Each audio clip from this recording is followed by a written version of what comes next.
changed the name, changed the website, but we're still stuck with Three Waters.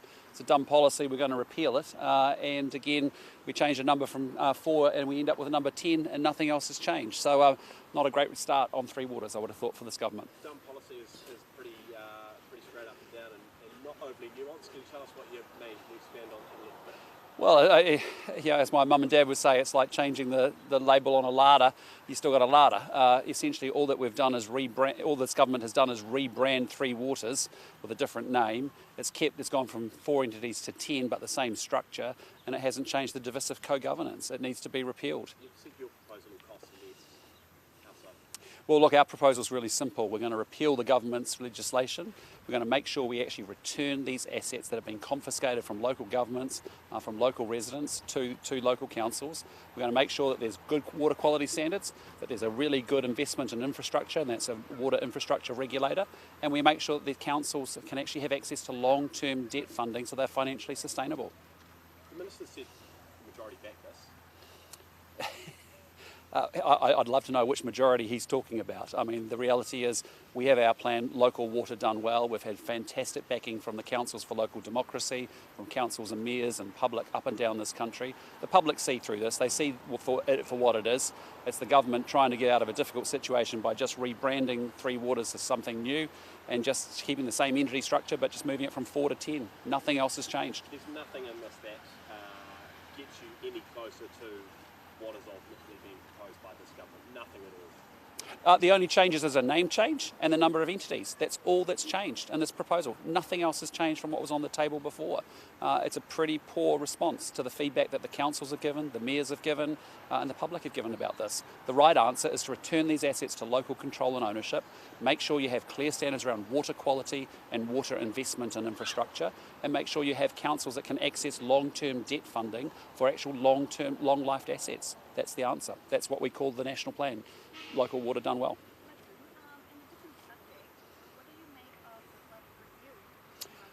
Look, ultimately a matter for Auckland Council, but I think it's really important that those recommendations are implemented fully and as quickly as possible so that any future circumstances we're well prepared.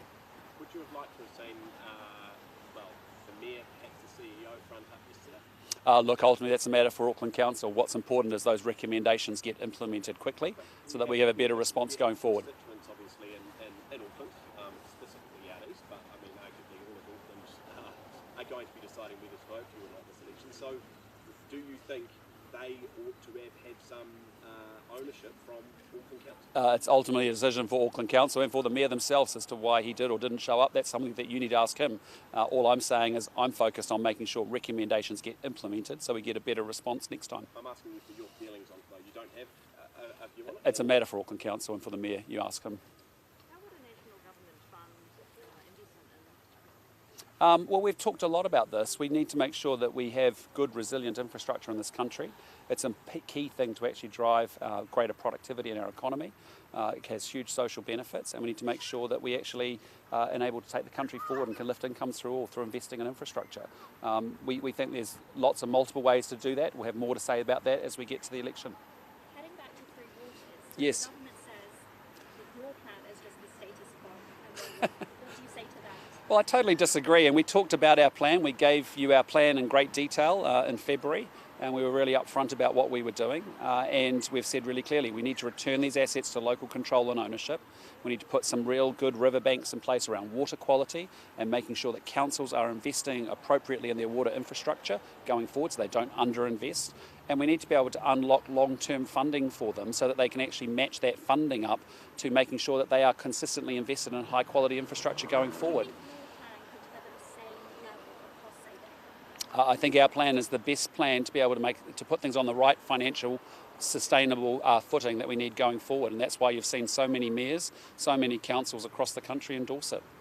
Can I just ask, what's your position on, council management of a council asset? I'm thinking of, we've just been at West Auckland looking at the banks of a particular stream that are, awash with debris still, basically. Residents are concerned if there's another event that the water would come down and cause havoc. What's your view on what part council has to play in that? In terms of making sure that streams and waterways are clear so they don't actually clog up and actually cause flooding. It's a key responsibility that they have. Do you think in the case of Auckland Council, how do you think Well, look, I mean, it's obviously been mixed across the piece, but what I'd say is ultimately an issue for Auckland Council, but it is a core responsibility they need to deliver for their ratepayers. Do you think they've done it? I haven't been close enough to do a proper assessment across the country, but all I'd say to you is there are pockets I've seen in the past where it hasn't been done. There are pockets where it has been done, and it's done a good job on that. Are there any in your own patch? No, not in my own patch, but in neighbouring patches that I've looked at. Yep. When speaking with dairy farmers on Tuesday, you seemed adamant that you wouldn't partner with.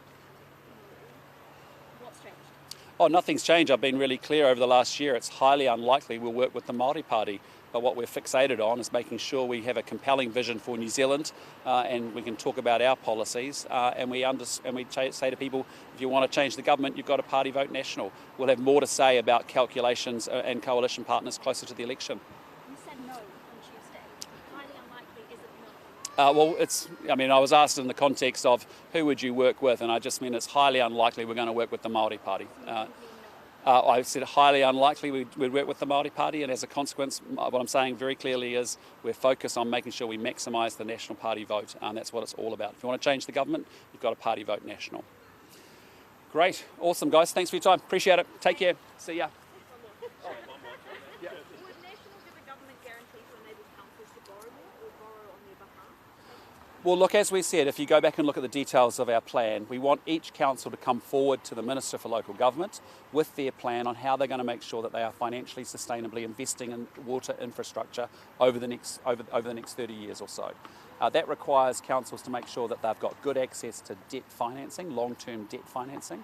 A lot of councils themselves have said they want to work together with their neighbouring district councils and actually come together and form council-controlled organisations. Those organisations in their own right can go off and get long-term debt funding, and as a result that matches up to the long-term investment that they need in those long-life assets. That's the real critical financial challenge you've got to unpick and unlock here in order to make sure we've got good investment going forward in our water infrastructure. No, we think there's a way that we can help facilitate and work with them to be able to access long-term debt funding. It's really important. And we've got good mechanisms to be able to do that. As I said, many of the councils themselves in their proposals to Nanaia Mahuta in September last year said really clearly, we want to work in council-controlled organisations with our neighbouring districts, and if they can do that, they can then access long-term debt funding that marries up to the investment in those assets. Awesome. ANZ question? Sorry? ANZ question? ANZ, yes. Yeah, so they're increasing their interest rates on some of their home loans. Are you concerned that other banks would follow suit? What I'm concerned about is a government that has totally mismanaged inflation. The reason we have high inflation in this country at the moment is we have a government that has spent a tremendous amount of money, it has printed a lot of money, and it's constrained the economy by shutting down our immigration settings. That has popped domestic inflation, that leads to high interest rates, that creates a risk of recession, and recession creates a risk of unemployment. That's the history of economics, and that's the pathway, unfortunately, that we're on at the moment because the government has failed to deal with the causes of inflation.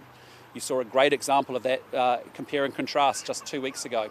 We had a situation in New Zealand, our inflation has stayed high, our interest rates had to go up another 0.5%, and as a result that causes huge pain and suffering in New Zealand. In Australia, they had inflation come down and interest rates didn't have to go up. It's very simple. Deal with the causes of inflation as how you deal with interest rates, and if you can deal with that, then you avoid recession and then you avoid rising levels of unemployment. Excellent. Thanks so much, guys. Appreciate it.